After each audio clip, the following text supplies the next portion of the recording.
Borewell machine के bore का diameter 6 to 8 inch होता है, लेकिन रोड और रेलवे के जो टनल बनते हैं उनका डायामीटर 15 to 20 मीटर का होता है। और टनल में सबसे बड़ा चैलेंजिंग काम होता है कि यहाँ पर मशीन हॉरिजेंटली चलती है तो ऊपर से मिट्टी या पहाड़ कोलैप्स भी कर सकता है, तो फिर हमें टीबीएम जैसी बड़ी मशीनों की जरूरत पड़ती है। टीबीएम की फुल फॉर्म होती है टनल बोरिंग मशीन, और यह काफी ज्यादा पावरफुल होती है, लेकिन इसको ऑन डिमांड पर बनाया जाता है।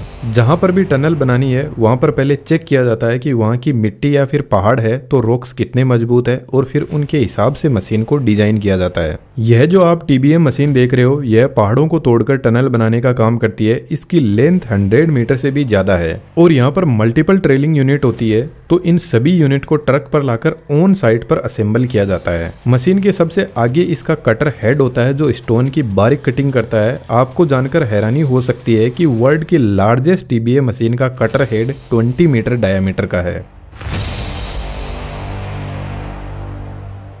कटर हेड कुछ इस तरीके से एकदम स्लोली रोटेट करता है, और इस हेड के फ्रंट साइड में कटिंग डिस्क लगी रहती है जो कुछ ऐसी दिखाई देती है। यह disc high strength alloy steel की बनी होती है या फिर टंगस्टन कार्बाइड की भी हो सकती है, और यह फ्रीली अपनी जगह पर रोटेट करती है। जब कटर हेड रॉक पर प्रेशर लगाते हुए रोटेट करता है तो यह भी अपनी जगह रोटेट करने लग जाती है।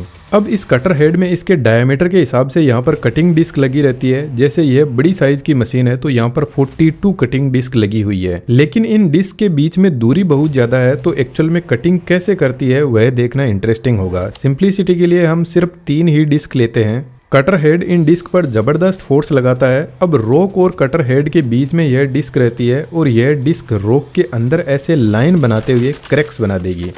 अब 2 डिस्क के बीच में पीछे की तरफ एक थर्ड डिस्क लगी रहती है, तो आगे की डिस्क ने जो क्रैक्स बनाए हैं उनके बीचों बीच ये फिर से रॉक में क्रैक जनरेट करेगी। अब स्टोन आपको पता है फ्लेक्सिबल नहीं होता है, तो इस डिस्क के दोनों साइड में जो भी पत्थर है वह क्रैक्स की वजह से अपने आप ही टूट जाते हैं। तो एक्चुअल में टीबीएम रॉक की कटिंग नहीं करती है, यह हाई प्रेशर से क्रैक्स बनाते हैं रॉक में, जिससे अपने आप पत्थर टूटते जाते हैं। और यदि आप कटर हेड में लगे डिस्क को देखोगे तो एक्चुअल में इनका अरेंजमेंट कुछ इसी टाइप का होता है। एक और सबसे इंपॉर्टेंट बात, जब तक स्टोन क्रश होता है तब तक यहाँ पर रेगुलर कटिंग डिस्क पर पानी को भेजा जाता है, जिससे डिस्क गर्म भी नहीं होती है और डिस्क की लाइफ भी ज्यादा बढ़ती है। अब यहाँ पर सबसे बड़ा चैलेंज आता है कि इस कटर हेड को आगे फोर्स कैसे लगाया जाए, क्योंकि यहाँ पे कोई नॉर्मल फोर्स नहीं लगता है। इन कटिंग डिस्क पर 20,000 टन तक का प्रेशर लगाया जाता है, जो एक्चुअल में देखा जाए तो इस पूरी मशीन के वेट से कई गुना ज्यादा है। और इतना फोर्स सिर्फ हाइड्रोलिक सिस्टम ही लगा सकता है। लेकिन इससे पहले मैं आपको बता दूं, कटर हेड को रोटेट करवाने के लिए यहाँ पे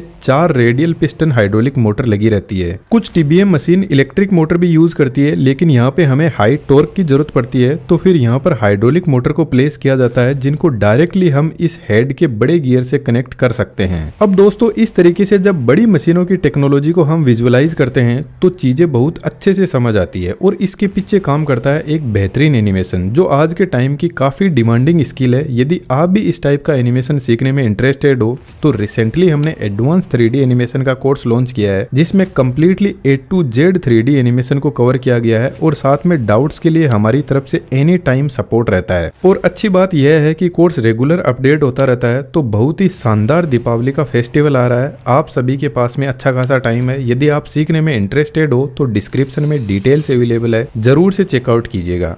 अब वापस टॉपिक पर आते हैं। इन चारों हाइड्रोलिक मोटर को पैरेलल कनेक्शन में सेट किया जाता है ताकि इक्वल फोर्स लगा सके। यदि इस मोटर को ओपन करके देखें तो इसका मैकेनिज्म बहुत आसान है। टोटल इसमें 5 पिस्टन लगे रहते हैं, और इसका रोटर सेंटर से थोड़ा ऑफसेट रहता है। तो यह सभी पिस्टन बारी बारी से इस रोटर पर फोर्स लगाते हैं और कुछ इस तरीके से इसको रोटेट करवाते हैं। यहाँ पर हर पिस्टन के पास में 2 वाल लगे रहते हैं। एक वाल से जब हाई प्रेशर आता है तो पिस्टन रोटर पर फोर्स लगाएगा, और जब पिस्टन वापस ऊपर की तरफ जाता है तो यह लो प्रेशर ऑयल वापस बाहर निकल जाता है इस वाल से। तो हर पिस्टन के पास में इसी तरीके से ऑयल का प्रेशर भेजा जाता है, और यह मोटर अकेली काम नहीं कर सकती है। इसके पीछे एक बेहतरीन टेक्नोलॉजी काम करती है जिसको कंट्रोल वाल्व बोलते हैं, और यही वाल्व डिसाइड करता है कि कौन से पिस्टन में कब और कितना प्रेशर भेजना है और कौन से पिस्टन से वापस ऑयल को बाहर निकालना है। अब देखा जाए तो यह मोटर होती तो वैसे कॉम्प्लेक्स है, लेकिन पावर का इनके पास में अनलिमिटेड भंडार होता है, तो फिर रेडियल पिस्टन मोटर को ही यूज में लिया जाता है। अब रॉक की कटिंग होने के बाद में जो कचरा बाहर निकलता है उसके लिए यहाँ पे एक ड्रेनेज सिस्टम होता है। यदि टीबीएम कटिंग करते हुए स्लाइटली वर्टिकल डायरेक्शन में बढ़ रही है तो ग्रेविटी की वजह से यह क्रैश हुआ रॉक पानी के साथ में अपने आप बाहर निकल जाता है। और यदि मशीन डायरेक्ट हॉरिजॉन्टल पोजीशन में चल रही है तो यहाँ पे कन्वेयर एंड बेल्ट सिस्टम होता है जो इस कचरे को बाहर लेकर जाता रहता है। और मशीन के एग्जिट पर एक ट्रक खड़ा रहता है जो इस कचरे को कलेक्ट करके बाहर ले जाता है। अब सबसे इंपॉर्टेंट सेक्शन आता है कि मशीन को आगे फोर्स कैसे लगाया जाए और एक जगह पर कैसे होल्ड किया जाए। तो कटर हेड के पीछे हाइड्रोलिक जैक लगे रहते हैं जो इस कटर हेड पर 20,000 टन का फोर्स लगाते हैं। लेकिन अभी मैंने बताया कि यह फोर्स इस मशीन के वेट से कई गुना ज्यादा है, जिसकी वजह से यहाँ पर न्यूटन का थर्ड लॉ ऑफ मोशन बहुत अच्छे से काम करता है, जो हमें बताता है कि जितना फोर्स आप कटर हेड पर लगाओगे उतना ही फोर्स आप पर वापस उल्टी डायरेक्शन में लगेगा। तो इन हाइड्रोलिक प्रेशर के पास में बहुत पावर है, लेकिन यह मशीन आगे जाने की बजाय पीछे भी जा सकती है। तो कटर हेड के पीछे सपोर्टिंग ग्रिपर लगाए जाते हैं। तो सबसे पहले यह ग्रिपर साइड में जबरदस्त फोर्स लगाते हैं जिससे मशीन एक जगह पर होल्ड हो जाती है। उसके बाद में यह हाइड्रोलिक पंप कटर हेड पर फोर्स लगाना स्टार्ट करते हैं और कटिंग स्टार्ट होती है। इन हाइड्रोलिक जैक का पिस्टन लगभग 1.2 मीटर लॉन्ग होता है। तो लगभग 30 मिनट तक चलने के बाद यह हाइड्रोलिक पिस्टन अपनी मैक्सिमम स्ट्रेंथ तक एक्सटेंड हो जाते हैं और ड्रिलिंग को रोक दिया जाता है। अब इन हाइड्रोलिक जैक को वापस रिट्रैक्ट करने के लिए यहाँ से पीछे की पूरी मशीन को आगे पुल करना होगा। और यदि मशीन इस वर्टिकल पोजीशन में है और आपने इन सपोर्टिंग ग्रिपर को रिट्रैक्ट कर दिया तो पूरी मशीन ग्रेविटी की वजह से पीछे चली जाएगी और तबाही मचा सकती है। तो फिर यहाँ पर इन ग्रिपर्स के पीछे एक ट्रेलिंग यूनिट पर फुल बैक प्रिवेंशन सिस्टम लगा रहता है और इसमें सेफ्टी के लिए फ्रंट और रियर साइड में हाइड्रोलिक ग्रिपर लगे रहते हैं। रियर साइड में लगा ग्रिपर इस ट्रेलिंग यूनिट पर कुछ इस तरीके से मूव कर सकता है हाइड्रोलिक पिस्टन की हेल्प से। लेकिन इन ग्रिपर में सेल्फ इनहिबिटरी मैकेनिज्म होता है जिसकी वजह से यदि ये ग्रिपर स्लिप भी होते हैं तो यहाँ पर अपने आप वापस टाइट होते जाते हैं। और इन दैट केस यदि सभी हाइड्रोलिक फेल हो जाते हैं तो यहाँ पर पीछे सेफ्टी टैंक भी लगे रहते हैं जिनमें हाईली कंप्रेस्ड नाइट्रोजन भरी रहती है। तो फेलियर की कंडीशन में यह तुरंत इन ग्रिपर को टाइट कर देगी। जब हाइड्रोलिक पंप अपने मैक्सिमम एक्सटेंड तक पहुंच जाते हैं तो सबसे पहले फ्रंट ग्रिपर को रिट्रैक्ट किया जाता है और यहां पर लगे हाइड्रोलिक पंप पूरी मशीन को आगे की तरफ पुल कर लेंगे। इसके बाद में फ्रंट ग्रिपर को फिर से टाइट कर दिया जाता है और बैक ग्रिपर को आगे मूव करके इनको भी टाइट कर दिया जाता है।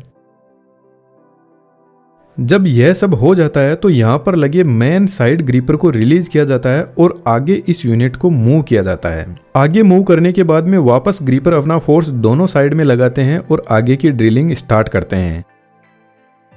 लेकिन एक प्रॉब्लम यहाँ पर फिर से आती है। टीबीएम का हेड अभी मैंने आपको बताया 20 मीटर डायमीटर का हो सकता है। तो मान के चलते हैं ऊपर की साइड में कुछ ऐसा रॉक है जो बहुत ही कमजोर आ गया है और नीचे की साइड में कोई स्ट्रॉन्ग रॉक आ गया है। तो यहाँ पर ऑलरेडी कटर हेड पर बहुत ज्यादा फोर्स लग रहा है तो हाई चांस रहते हैं कि कटर हेड अनबैलेंस हो सकता है। तो यहाँ पर बैलेंसिंग हाइड्रोलिक जैक लगे रहते हैं जो इस पूरे कटर हेड पर लग रहे फोर्स को कुछ इस तरीके से एडजस्ट करके बैलेंस करने का काम करते हैं। अब मशीन में आप देखोगे तो यहाँ पर कुछ हेवी पाइप लगे रहते हैं जिनसे फ्रेश वाटर की सप्लाई और एयर सप्लाई मशीन को आगे की तरफ की जाती है। जब मशीन चलती है तो बहुत ज्यादा डस्ट उड़ने लगती है तो पानी से इस डस्ट को कंट्रोल किया जाता है। इसके साथ में फ्रेश एयर की रेगुलर सप्लाई की जाती है जिससे वर्कर को ऑक्सीजन भी मिल सके और एयर के प्रेशर से टनल के फ्रंट साइड में फोर्स लगाया जा सके। इस ड्रिलिंग यूनिट में एक ड्रिलिंग रिग लगी रहती है जो सेम एक बोरवेल मशीन की तरह काम करती है। इसके यूज को बाद में समझेंगे। इसके आगे वाली यूनिट में एयर कंप्रेसर के पंप लगे रहते हैं। नेक्स्ट ड्रिलिंग यूनिट में ऑयल टैंक और ऑयल पंप लगे रहते हैं और लास्ट में पीछे की तरफ मशीन का पूरा इलेक्ट्रॉनिक्स का मैकेनिज्म होता है और यहीं पर इसका कंट्रोल सेंटर भी होता है। और इसी कंट्रोल सेंटर से कटर हेड कब रोटेट करेगा, कब मशीन आगे बढ़ेगी, यह सब यहीं से कंट्रोल किया जाता है। मशीन के नीचे की तरफ सपोर्टिंग व्हील होते हैं जिनसे यह आगे बढ़ती है, लेकिन यह मशीन साथ में पीछे की तरफ एक ट्रैक भी बनाती जाती है क्योंकि यहाँ पर रेगुलर टेक्निकल इक्विपमेंट की जरूरत पड़ती है। तो इन ट्रैक का यूज करके किसी भी ट्रॉली में सामान को लाया जा सकता है और यहाँ पर जो भी टेक्निकल इक्विपमेंट आते हैं उनको मशीन में आगे ले जाने के लिए यहाँ पर एक छोटा रोपवे सिस्टम लगा रहता है। तो इस तरीके से एक टीबीएम मशीन काम करती है। लेकिन जब एक्चुअल में टनल को ड्रिल किया जाता है तो उसमें बहुत सारे चैलेंज आते हैं और उन चैलेंज को यह मशीन कैसे हैंडल करती है और किस तरीके से एक टनल की बोरिंग की जाती है। तो जो भी इस वीडियो का रिमेनिंग पार्ट है उसको हम डिटेल से नेक्स्ट वीडियो में समझेंगे। उम्मीद करता हूँ वीडियो आपको पसंद आया होगा। ऐसा बेहतरीन एनिमेशन सीखने के लिए हमारे एडवांस 3D एनिमेशन के कोर्स को ज्वाइन कर सकते हो। इसके अलावा चैनल पर विजिट करके आप और भी बेहतरीन वीडियोस को जरूर से एंजॉय कीजिएगा। Thank you.